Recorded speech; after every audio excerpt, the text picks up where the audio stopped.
नमस्कार करती हूँ सभी भाई बहनों को। मैं एक नाच गीत लेकर आई हूँ दोस्तों, अगर पसंद आए।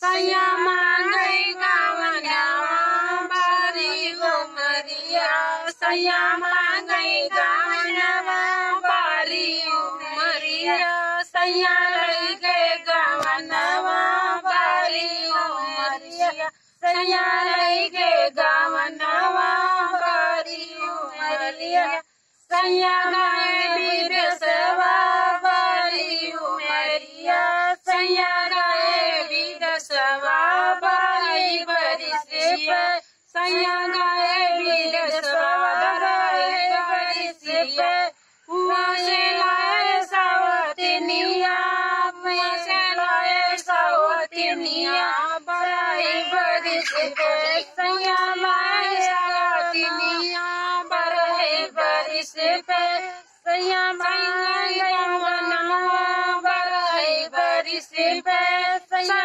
मांगई गावनवा बारी बरिस पे, सासू लौटी डाला तलवरिया, सासू लौटी डाला तलवरिया, जेठ हम अपने परनावा, जेठ हम अपने परनावा। नहीं बहन अपन परान न दियो, बंद करो।